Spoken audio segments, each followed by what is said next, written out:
এদিকে প্রধান নির্বাচন কমিশনার, চিফ ইলেকশন কমিশনার, তিনি একটা সাংবিধানিক পদে বিধান জানালো। উনি ওখান থেকে একদিন বলে বসলেন যে পিআর এর সংবিধানে আইন নাই। এটা কি আপনি বলতে পারেন? সংবিধান কি খালি আপনার আলমারিতে আছে? আমাদের আলমারিতে সংবিধান নাই। সংবিধানে কি পদ্ধতিতে নির্বাচন হবে তা কিন্তু উল্লেখ নাই। বলা আছে এভরি আফটার 5 ইয়ার্স, প্রতি 5 বছর পর পর জনগণের ভোটে জনপ্রতিনিধিত্বশীল সরকার আসবে, তারাই সরকার গঠন করবে। কিন্তু ইলেকশনের সিস্টেমটা কি হবে?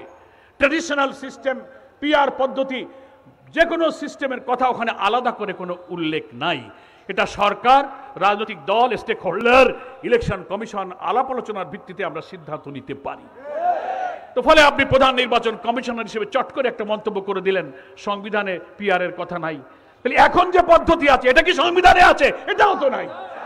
আপনি যে বসে আছেন ওখানে চিফ ইলেকশন কমিশন, সেটা কোন সংবিধানের ভিত্তিতে বসে আছে? ওটাও তো সংবিধানে নাই।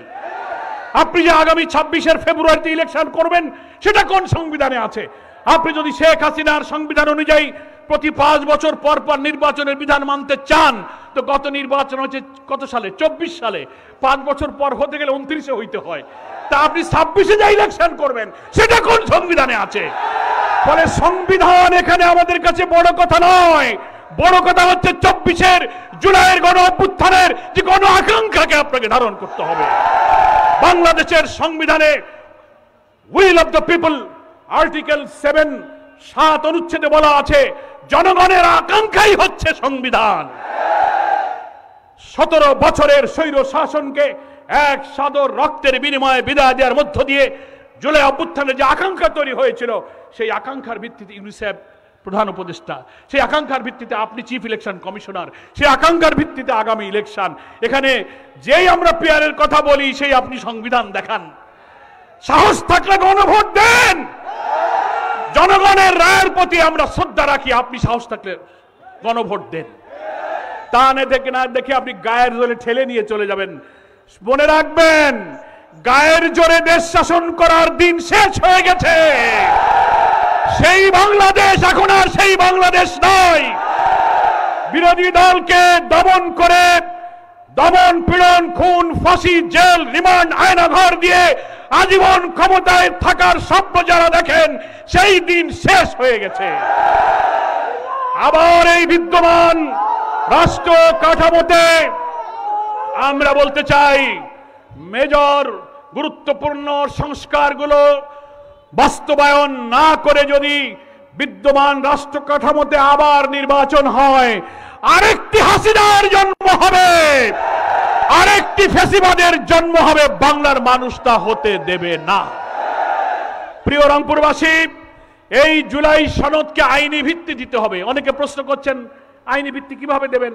আমার বিএনপির দোস্ত বন্ধুরা বলছেন আগামী নির্বাচনে যারা আসবে, নতুন পার্লামেন্ট হবে, তারাই সংবিধান সংস্কার করে এর আইনি ভিত্তি দেবে। আমরা বলি, কয় চুন খেয়ে গাল পুড়েছে, দই দেখলে ভয় লাগে।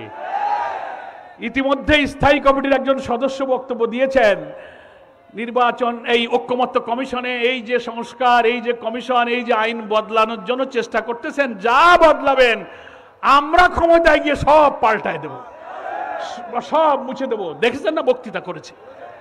তাহলে যাওয়ার আগেই যদি মুছে দেন, তো গেলে কে ক্ষমতা যে আমরা জানি না, আল্লাহ কার কপালে রাখছে, তো যাইয়ে তো পারেন নাই, যাওয়ার আগেই তো মুছে দেওয়া আরম্ভ করছেন। ফলে আপনাদের কথার উপরে কোনো বিশ্বাস রাখা যায় না। এই জন্য আমাদের কাছে ঐক্যমত্য কমিশন প্রস্তাব চেয়েছিল আপনারা আইনি ভিত্তি দেওয়ার জন্য সাজেশন দেন।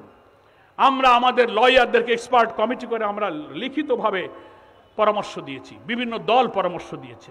সেই পরামর্শ নিয়ে ঐক্যমত্য কমিশন বিচারপতি, জজ, ইউনিভার্সিটির লয়ার প্রফেসরদের কিনে একটা লিগ্যাল এক্সপার্ট কমিটি করেছে।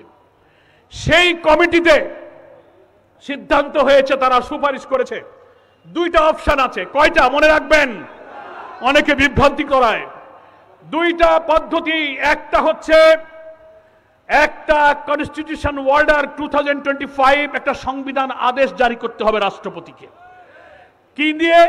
এতদিনে ঐক্যমত্য কমিশনে রাষ্ট্র সংস্কারের যত বিষয় আমরা একমত হয়েছি, এইগুলোই হচ্ছে জুলাই চার্টার, এটাই হচ্ছে জুলাই সনদ।